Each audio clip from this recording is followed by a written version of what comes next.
అక్కడొకళ్ళు చచ్చిపోయినటువంటి పార్టీని బతికియాలనో పోయిన అధికారాన్ని సాధించాలనో కొంతమంది ప్రయత్నం చేయొచ్చు, విఫల ప్రయత్నం.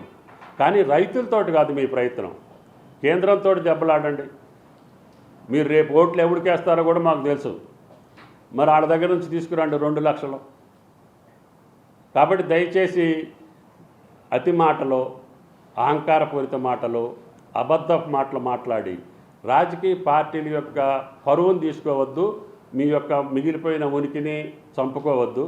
మీ యొక్క ఆతృత ఏంటంటే 2 సంవత్సరాలకి ఇంత కంగారు పడి, ఎంత ఆతృత పడి, ఎంత ఆరాటపడి అధికారం కావాలనుకుంటే ఎండమామలను చూసి మీరు నీళ్ళు అనుకొని ఉరుకులు పరుగులు తీసినట్టు ఉంటుంది. కాబట్టి ఆ 2 పార్టీలకు విజ్ఞప్తి చేస్తున్నా, ఆరాట పడితే అధికారం రాదు, లేకపోతే అబద్ధాలు ఆడితే అధికారం రాదు, లేకపోతే అనుకోని పనులు నేనే చేస్తానంటే నీకు అసలు హక్కే లేదు. మిమ్మల్ని కాదనే మీ నొక్కుడు చూసే, మీ తోపుడు చూసే, మీ పంపకం చూసే మిమ్మల్ని ఎక్కడ కూర్చోబెట్టాలో అక్కడ కూర్చోబెట్టారు కదా.